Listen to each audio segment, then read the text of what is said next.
1968 Dodge Charger Restoration, Part 5. Okay, let's get into it. Now in this video, what we're going to be doing is removing or finish removing the remnants of the trunk pan.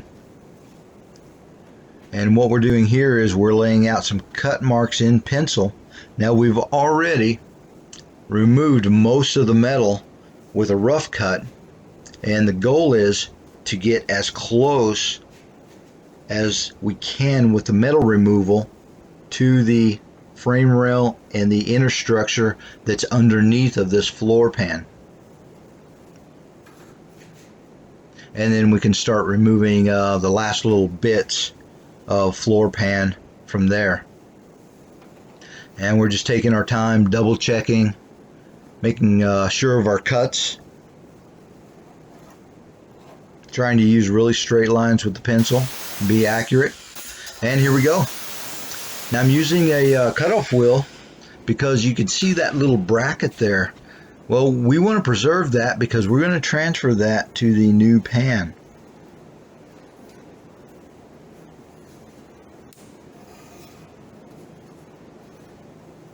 And now we're ready to start with the plasma cutter.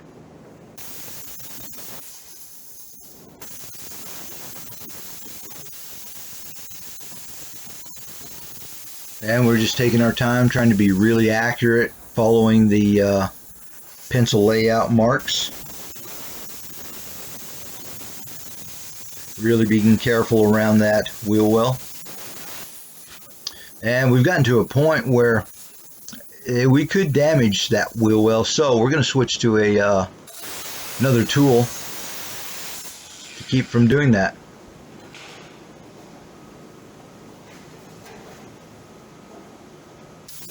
This type of work, you always want to use a lot of patience, and you don't want to rush things. It's a lot easier to not damage parts and pieces than it is to fix them. Trust me, I've learned that well.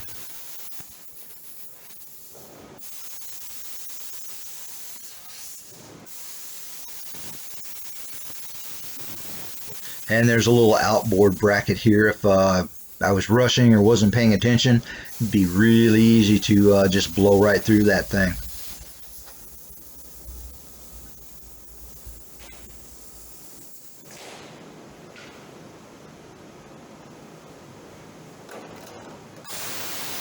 And we're going to finish it off with the cutoff wheel.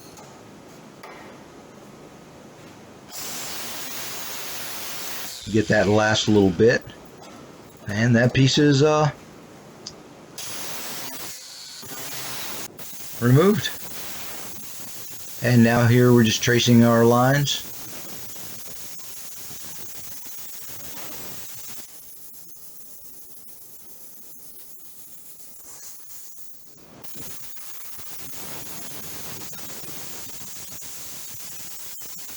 And you're really starting to see the silhouette of the braces and panels that are underneath of this floor pan. And here we're going to cut this panel down to size, and then we're going to start working it with our air hammer. It has a chisel bit, and we're working around the weld nugget, getting it to pop free.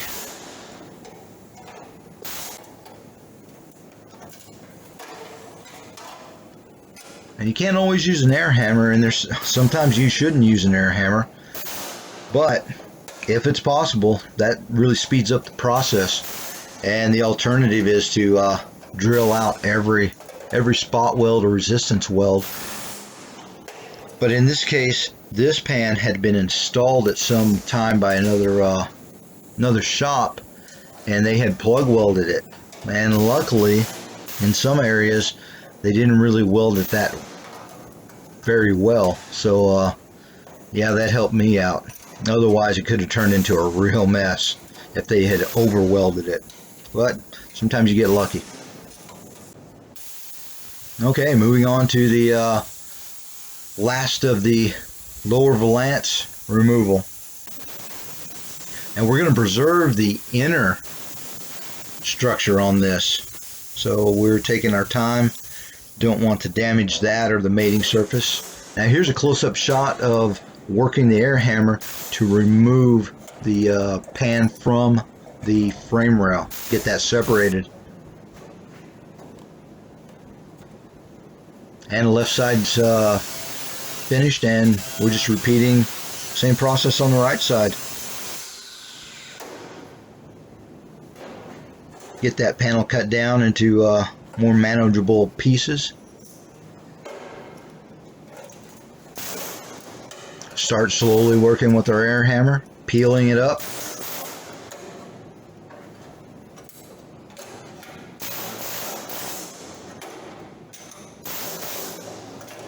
Hey, and let me just add, whenever you're doing this type of work or working around metal,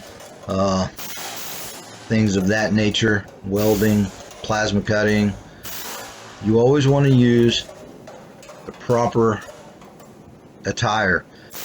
Here I have a heavy canvas jacket on. If I wasn't in Texas, I'd probably be wearing a leather jacket, but anyway. And I have really heavy duty gloves. I have a respirator, face shield, glasses under the face shield, and hearing protection. Never ever want to skimp on PPE, ever. Alright, back to topic. So here we are, just working those wells, peeling that pan remnant up.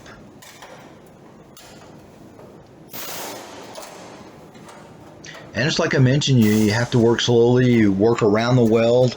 Don't want to apply too much force directly to the weld, otherwise you'll just peel up stuff that you don't want to. You'll cause damage. You'll rip the metal. The adjoining surfaces can get twisted or really damaged. So you just take your time and work the air hammer.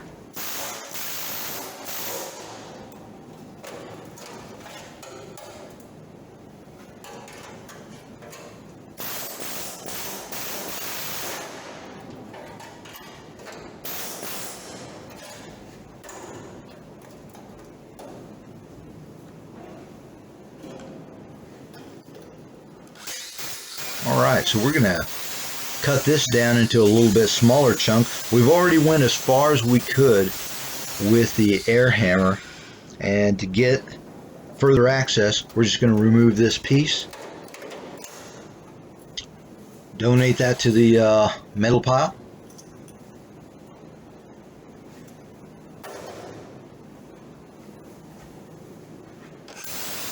make that piece a little bit smaller.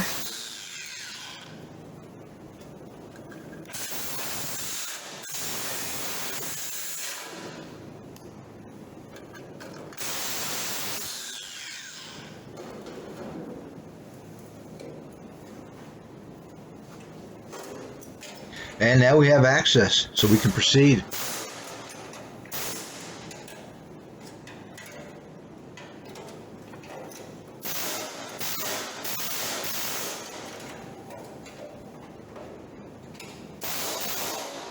And it looks like from that shot it's time for a new jacket. I see a big hole there in the forearm.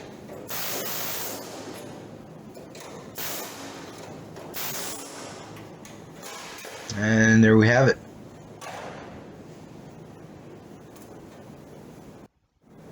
And here's a close-up of the work we've accomplished. And you can see the mating flange there, and the inner structure reinforcement, and the inner frame rail.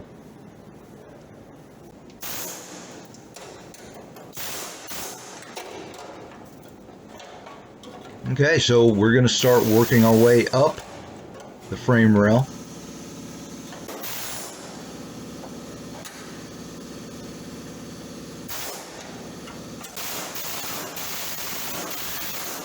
And there's something important to point out here.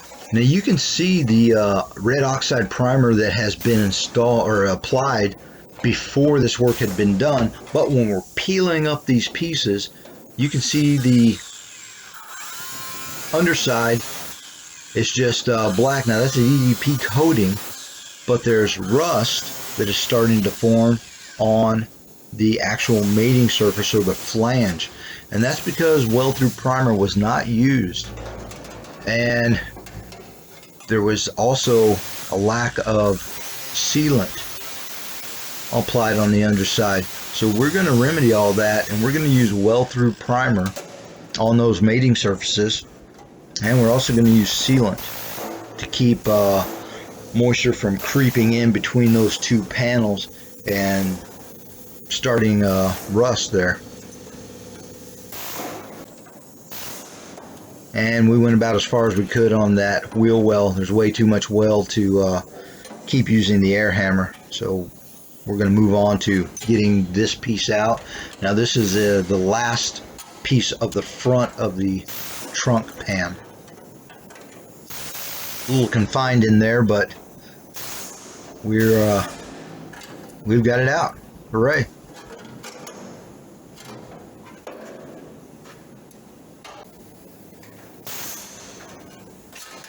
And now we're getting that last little tail panel section out of the way.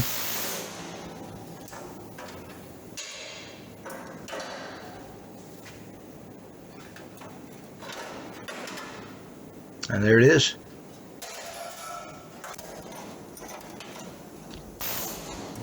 And working up that left frame rail. Hey, we've almost got this thing beat. And there's a really good shot you could see of the rust that I was speaking about that has creeped in between. Now they've taken the time, like I said, to apply the primer, but not primer in between the panels.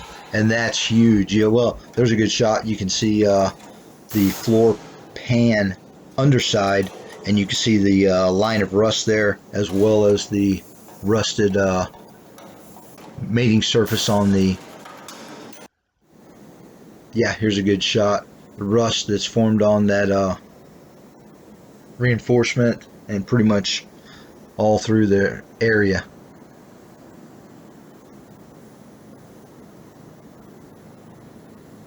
It's always a little extra steps that make the difference between a really high quality professional job and not.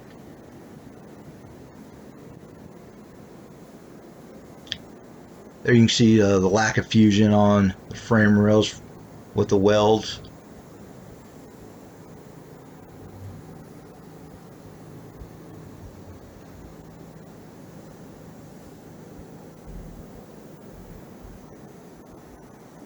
And with the accurate cuts, really don't have damage in any of those pieces.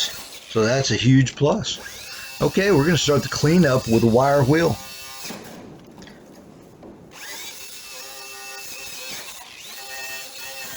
So there was a lot of excess sealant in that area. And the last of the panel bond. Man, that stuff was rock hard. I'm happy to see the end of that. And here's the last little bit of it. So now we're starting to mate the, or prep the mating surfaces. Grinding down any old weld nuggets or anything sticking up. Going over it with the flap wheel. Getting all the rust or any debris off. Get a nice clean surface that we can work on top of. And here we have some wide flange vice grips. That works really well for straightening out the flanges. And that too, that's just a process also. You work a little here, work a little there, and get it all straightened out. Constantly check your work. And moving on to that back inner panel. Now here we're able to use a hammer and dolly. And we're just straightening that thing out, getting it ready to be put back into service.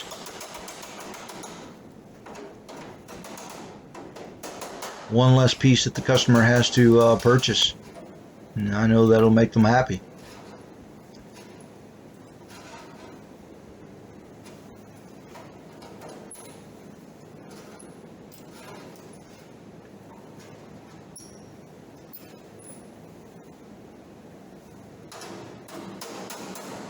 Okay, finishing it up.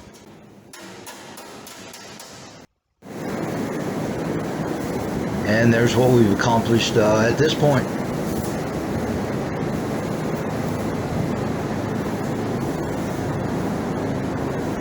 All the surfaces nice and dressed down, straightened up. We're ready to build on that.